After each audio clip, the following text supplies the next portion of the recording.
7,000 लोग बैठे हैं शिकागो में, कोई भारतीय नहीं, केवल एक भारतीय जा रहा है।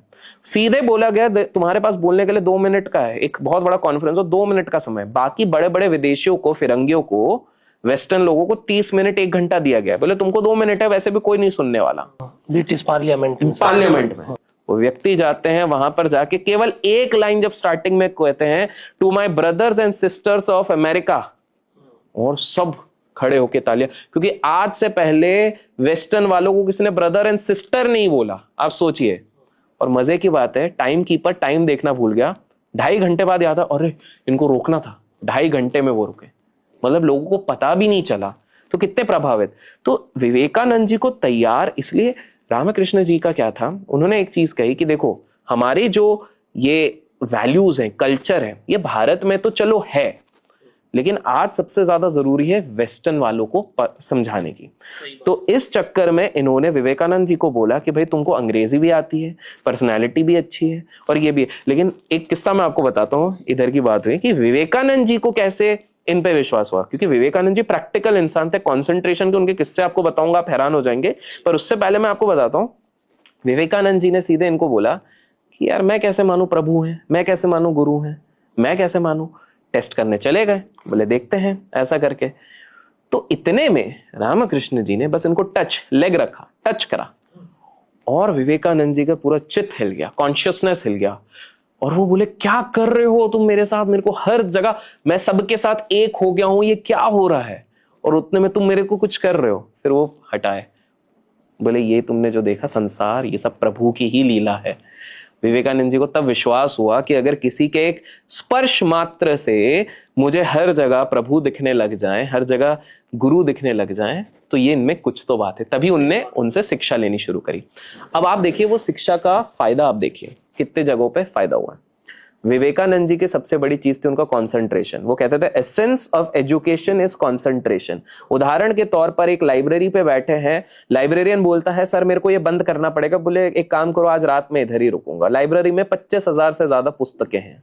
अगले दिन सुबह आता है लाइब्रेरियन और देखता है एक मोटी किताब के साथ विवेकानंद जी थोड़ा सा विश्राम कर रहे हैं। विवेकानंद जी को उठाते हैं, क्या प्रभु हम तो बोले थे आप सो जाइए। तो उन्होंने बोला आपने कौन सी किताब पढ़ी। बोले मैंने सारी किताबें पढ़ ली। वो बोले भाई मजाक कर रहे हो। हैरान हो गया वो, हैरान हो गए, 24 घंटे में आप सारी किताबें पुस्तकें कैसे पढ़ सकते हो, बहुत बड़ी बात है। बिल्कुल। उन्होंने बोला तुम आजमा के देख लो। उसने एक एक किताब निकाली, 300 पेज पे क्या है। स्वामी विवेकानंद जी ने केवल पुस्तक का नाम ही नहीं, उसके अंदर कौन से पैराग्राफ में क्या लिखा है सब बता दिया। तीसरे तक उसने हाथ जोड़ दी, प्रभु कैसे।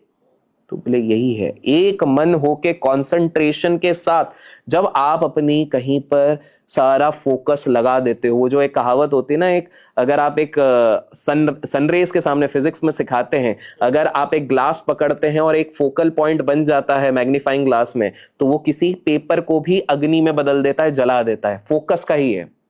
तो वही वाली चीज यहां पर वो कहते हैं फोकस के साथ। तो ये सारी चीजें उनने कैसे, क्योंकि स्वामी विवेकानंद जी ने उसके बाद अपने पुस्तक में एक जगह पर इसका वर्णन किया। अगर 13 वर्ष तक कोई भी व्यक्ति अगर ब्रह्मचार्य का फॉलो करता है, अगर सत्य के राह पे चलता है, अगर निरंतर मेडिटेशन करता है, ध्यान करता है और हर तरीके का योग करता है, तो उसके अंदर ऐसी अद्भुत शक्तियां आ जाती हैं जो वो सोच भी नहीं सकता। तो आज जब लोगों को अपने पेन प्रॉब्लम्स के सॉल्यूशन आज के समय पे प्रेमानंद महाराज जी के साथ मिलता है, तो आप कॉमन चीज देखिए, ब्रह्मचार्य उन्होंने फॉलो करके रखा हुआ है। तभी शायद उनके डॉक्टरों ने पहले 19 साल पहले कह दी थी 5 साल की किडनी आपकी काम नहीं करेगी। आप सोचिए इससे बड़ा अजूबा क्या हो सकता है। 19 साल हो चुके उस चीज को, आपकी किडनी काम नहीं करेगी, कर रही है। तो आप एक कॉमन अगर मीटर देखते हैं तो वहां पे विवेकानंद जी को अगर आप देखते हैं, उसके बाद योगानंद परमहंस ऑटोबायोग्राफी ऑफ ए योग एक बहुत ही फेमस किताब है। विराट कोहली ने उसको ज्यादा पॉपुलर किया, लेकिन उससे पहले भी काफी लोग उसको पढ़ चुके हैं।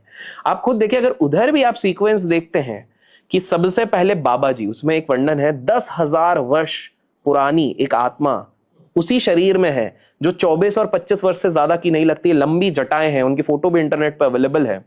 तो बाबा जी उनको कहते हैं बाबा जी।